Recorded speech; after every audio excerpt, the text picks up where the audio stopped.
Assalamualaikum warahmatullahi wabarakatuh. Kenalkan saya Sahdan Basir dengan NIM 23115529. Di sini saya akan menjelaskan sedikit tentang apa itu memori internal dalam sistem komputer. Nomor satu, apa yang dimaksud dengan memori internal dalam konteks sistem komputer, yaitu memori internal adalah komponen penyimpanan di dalam komputer seperti RAM dan ROM yang digunakan untuk menyimpan data yang sedang diproses oleh prosesor. Fungsinya adalah menyediakan akses cepat ke data yang diperlukan CPU untuk menjalankan program. Nomor dua, sebutkan dan jelaskan dua jenis memori internal yang umum digunakan dalam komputer. Eh, Nomor satu itu ada RAM, Random Access Memory, memori sementara yang menyimpan data dan instruksi yang digunakan sistem operasi dan aplikasi. RAM bersifat volatile, yang berarti data di dalamnya akan hilang ketika komputer dimatikan. Kemudian nomor dua itu adalah ROM, Read Only Memory, memori yang berisi data tetap seperti firmware yang dibutuhkan komputer untuk booting. ROM bersifat non-volatile.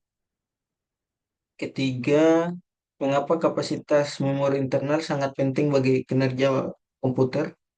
Kapasitas memori internal yang besar memungkinkan lebih banyak data diakses cepat oleh CPU, meningkatkan kinerja komputer.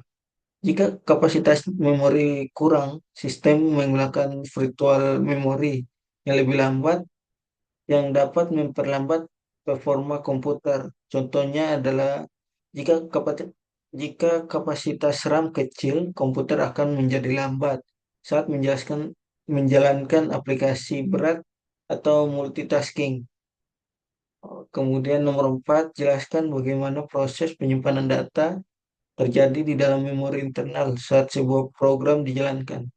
Saat program dijalankan, data dan instruksi dimuat dari penyimpanan permanen hard hard drive ke RAM CPU, kemudian eh, CPU kemudian mengakses data tersebut dari RAM untuk diproses.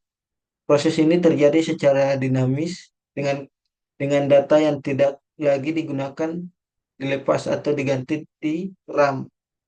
Nomor 5, bagaimana perkembangan terbaru dalam teknologi memori internal saat ini dan bagaimana hal tersebut dapat mempengaruhi kinerja komputer di masa depan. Perkembangan terbaru seperti DDR5 RAM dan non-volatile memory NVRAM menawarkan kecepatan yang lebih tinggi dan efisiensi energi. DDR5 misalnya memungkinkan transfer data yang lebih cepat, sementara NVRAM menyimpan data meski tanpa daya. Perkembangan ini memungkinkan komputer lebih cepat dan lebih efisien mendukung aplikasi berat seperti AI, simulasi, dan game grafik tinggi. Oke, itu aja penjelasan dari memori internal dan sistem komputer. Bila ada salah kata, mohon maaf.